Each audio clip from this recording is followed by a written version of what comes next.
Waalaikumsalam. Selamat pagi. Selamat pagi, Pak. Bagaimana kabarnya hari ini? Alhamdulillah sehat Luar biasa. Walaupun mendung ya, kita tetap semangat Pak ya.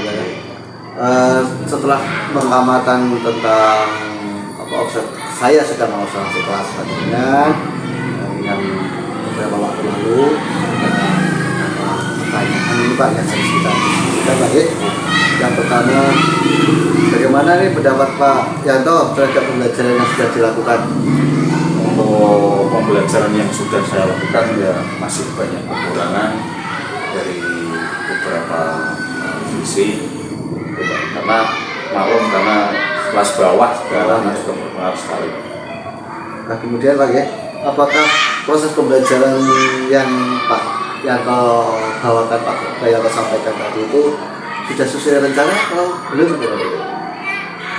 Untuk proses pembelajaran sebagian besar sudah mengajar sesuai rencana, tetapi tadi masih ada kendala sedikit di selama proses pembelajaran. Jadi secara garis besar sudah sesuai dengan RPP yang Pak Yanto tulis, kemudian sudah secara garis besar sudah sesuai. Secara garis besar sudah.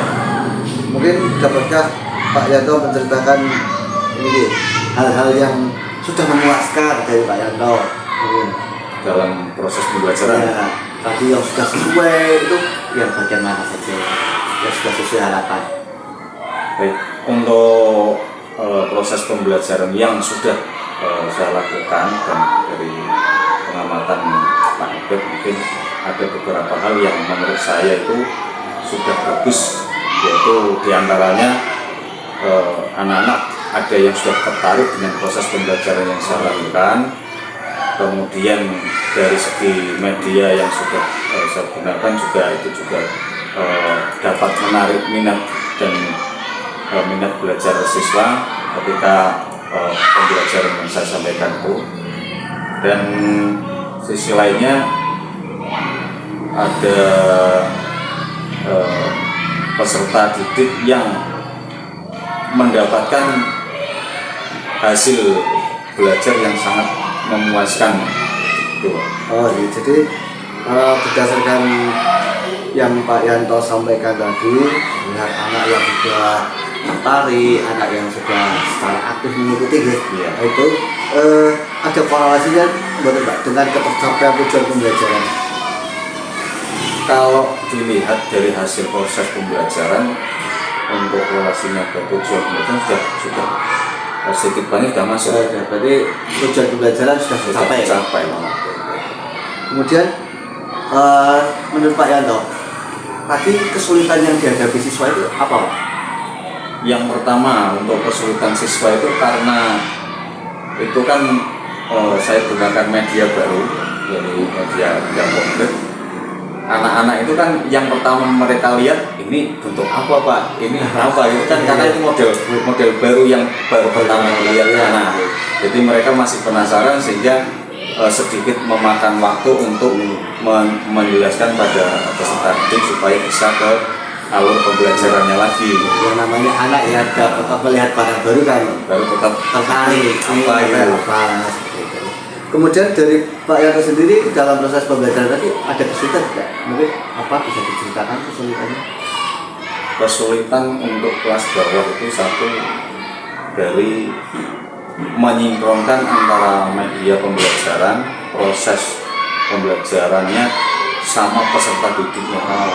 Karena kan kelas bawah ini kalau menggunakan model yang cukup bervariasi, anak-anak ini masih belum menguasai sepenuhnya, belum bisa diajak kerjasama, mungkin seperti itu. Oh iya. Dengan adanya kesulitan itu mungkin ada dari Pak Yanto sendiri kira-kira alternatif untuk mengatasi kesulitannya itu bagaimana bisa dijelaskan? Saya mungkin akan mencoba dengan media lain untuk lebih menarik siswa untuk lebih aktif lagi, karena kalau dilihat dari hasilnya kemarin itu menurut saya belum memuaskan karena masih banyak strategi yang kurang begitu antusiasnya. Mungkin perlu pengembangan media ataupun sumber belajar lain supaya anak-anak itu lebih tertarik lagi. menarik sekali Pak Yanto. Mungkin dari hal yang perlu ditingkatkan berdasarkan kegiatan pembelajaran yang baru saja Pak Yanto lakukan itu apa yang perlu? Adakah yang perlu ditingkatkan? Yang menurut saya kalau saya sendiri Pak, untuk peningkatannya mungkin saya butuh peningkatan di model pembelajaran dan media pembelajaran supaya lebih variasi lagi anak-anak, supaya lebih antusias lagi, karena modelnya hanya ini itu kadang-kadang anak kurang loh. Pak itu sudah gitu. Nah, mungkin terakhir ini Pak Yanto, apa yang akan Bapak lakukan di pertemuan berikutnya ini di pembelajaran berikutnya? Untuk pembelajaran yang akan datang, mungkin saya perlu konsep lebih awal lagi, saya pemetakan lagi kaitannya dengan kemampuan peserta didik per anaknya. Mungkin akan saya kelompokkan sesuai dengan tingkat kemampuan atau dengan diferensinya masing-masing. Mungkin seperti itu. Menarik sekali. Terima kasih Pak Yanto. Semoga saja di pembelajaran berikutnya dengan apa yang akan dilakukan oleh Pak Yanto ini akan meningkatkan kualitas pembelajaran Pak Yanto. Menarik sekali. Silakan untuk bisa diterapkan. Dan terima kasih Pak Yanto atas waktunya. Ya. Oke.